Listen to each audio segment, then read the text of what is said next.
Why the perfect moment never comes. There's a sentence almost everyone has said to themselves at least once. I'll do it when the time is right. It sounds reasonable, responsible even, as if we're showing wisdom and patience rather than fear. But hidden behind that sentence is one of the quietest lies we let ourselves believe. The idea that somewhere up ahead, a moment is waiting for us, custom built for the occasion. A moment when everything will finally line up, when we'll have enough money, enough experience, enough courage, enough calm in our lives to finally take the step we've been putting off. So we wait. We wait as days turn into weeks, weeks into months, months into years. And one day, we look back and realize something uncomfortable. The moment we were waiting for never actually arrived. Not because the opportunity never existed, but because the whole idea of a perfect moment was a story to begin with. A comfortable story we tell ourselves to postpone something that scares us far more than waiting ever could. This story is familiar to all of us. Maybe it's about a job we hate but never leave, because now isn't the time to trade security for uncertainty. Maybe it's about someone we need to say something important to, but we stay quiet because the conversation needs the right setting. Maybe it's something as simple as starting to exercise, or write, or travel.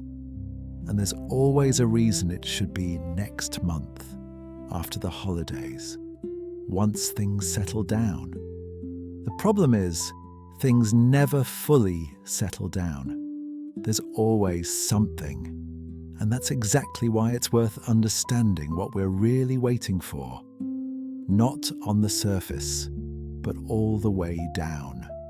Time doesn't wait for readiness. There's a paradox about time that we rarely admit out loud. It doesn't pause while we get ready. It doesn't wait for us to become more mature, more confident, more financially or emotionally stable. It simply moves. Indifferent to our internal timelines, indifferent to our plans for someday. We tell ourselves readiness is something that will arrive from the outside, like a signal, a green light, a feeling that will one day just show up and say, now. But the truth is far less comfortable. Readiness rarely comes before action. Much more often, it's born from it.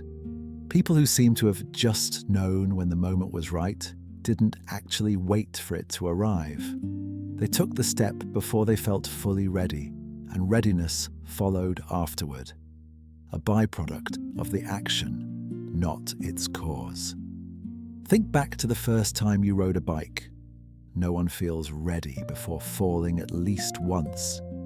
Readiness comes precisely from the falling, the wobbling, that moment of panic where the body learns balance through experience, not through waiting. The same is true for almost everything meaningful in life. Public speaking, starting a new relationship, changing careers. Skill and confidence show up along the way, not before you set out. When we procrastinate, we rarely say, "I'm afraid," directly. Instead, we find more acceptable, more rational-sounding explanations. It's not the right time. I need to get other things in order first. I'll wait until I feel more certain before taking the risk. These sentences sound reasonable, even wise, but very often they're simply fear dressed up in the clothes of logic. Fear of failure, fear of change, even positive change. Fear that if we take the step and it doesn't work out, we'll have to admit something uncomfortable about our own abilities or judgment. It's far easier to stay in the position of, "I'm just not ready yet," than in the position of, "I tried and it didn't work." The first preserves the illusion of control and potential. The second demands we take responsibility for the outcome, whatever it turns out to be. And because waiting for the perfect moment costs us nothing, no effort, no risk, no vulnerability in front of others or ourselves, it becomes the most convenient shelter there is. A shelter that doesn't even look like avoidance. It looks like patience, like maturity, like a sensible approach to life. The problem is, this shelter has a hidden price, one we pay slowly, without noticing it right away. Why the perfect moment never comes.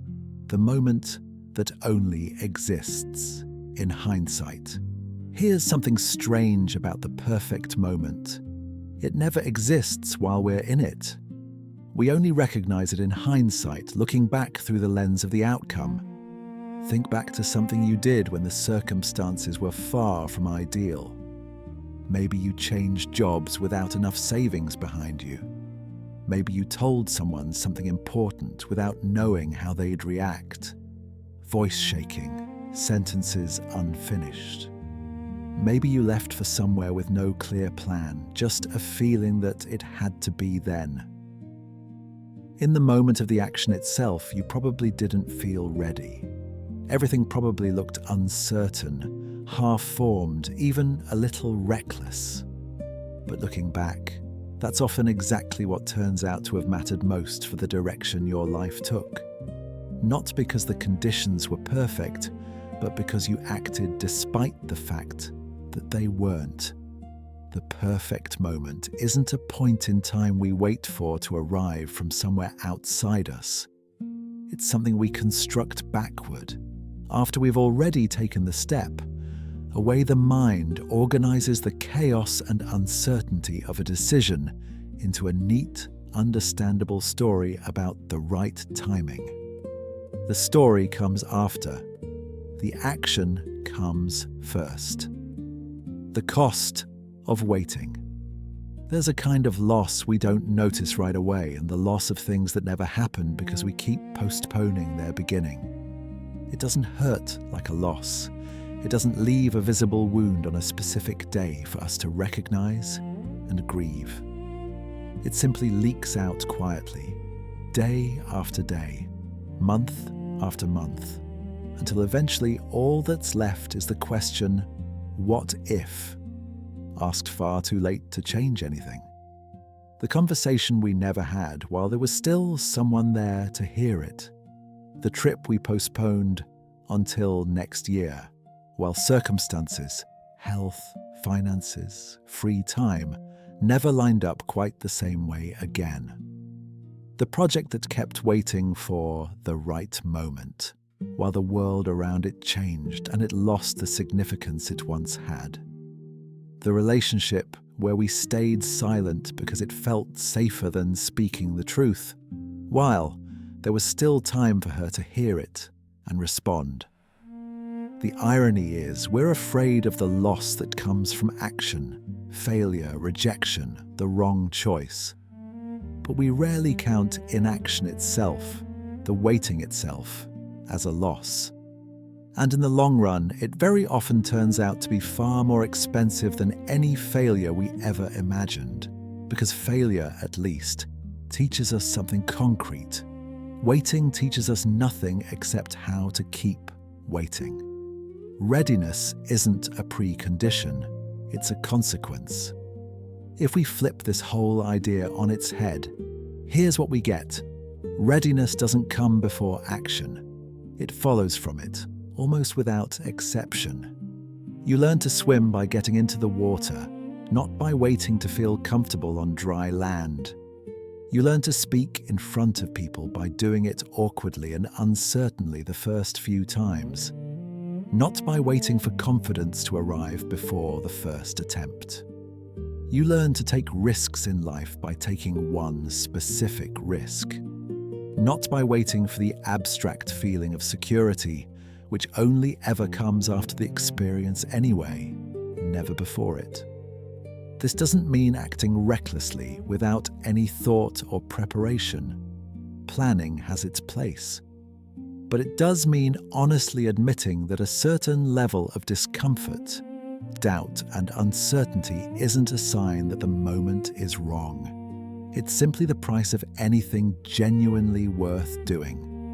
If we wait for that discomfort to disappear completely before acting, we'll be waiting for the rest of our lives. The story we tell ourselves to stay put.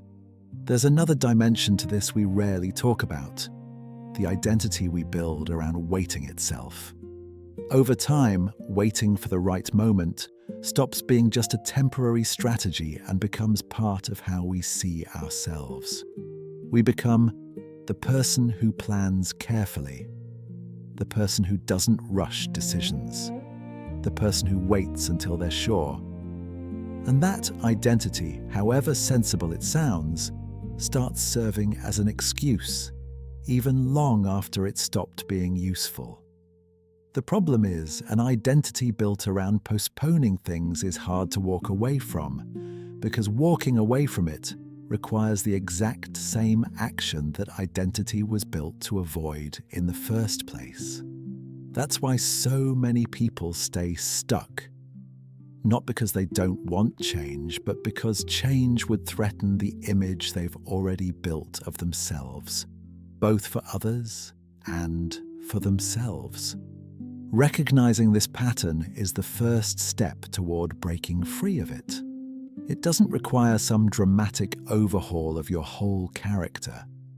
One small, concrete action, taken despite the discomfort, is enough to start a different story. Why the perfect moment never comes. 3 faces of the same waiting. To make this idea more concrete rather than purely abstract, it's worth looking at how the perfect moment shows up in 3 different areas of life. The first is career. How many people do you know who hate their job but stay in it because the job market is uncertain right now, or once I get promoted, it'll be easier to look for something else? The years pass, the promotion comes, but the conditions for leaving never actually improve, because there's always a new reason to wait. The company announces a new project right when you decide to quit. New uncertainty shows up in the economy. There's always something. The people who eventually do change direction rarely do it because conditions became perfect. They do it because, at some point, the internal cost of waiting finally outweighed the fear of the unknown. The second area is relationships. How many conversations that need to happen get pushed to a calmer moment?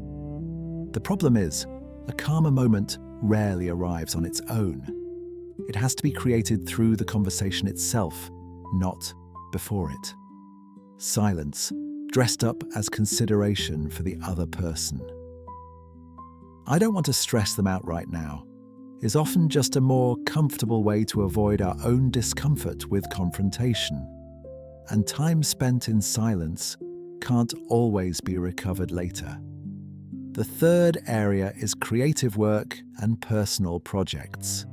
The book you want to write, the business you want to start, the skills you want to develop. This is where the perfect moment sounds most tempting, because the risk seems entirely optional rather than forced on us by circumstance. No one is making you write the book. That's exactly why it's so easy to postpone it indefinitely. For the moment when you'll have more free time, more inspiration, more clarity about what you actually want to say. But clarity, just like readiness, usually shows up during the process of writing itself, not before it. In all 3 areas, the pattern is the same. Conditions never become good enough on their own. Change doesn't come from waiting long enough.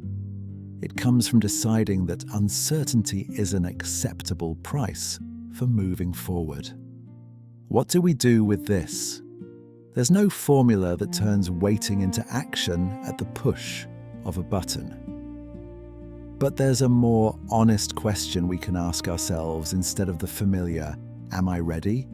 Instead of, am I ready? We can ask, what am I actually waiting for right now?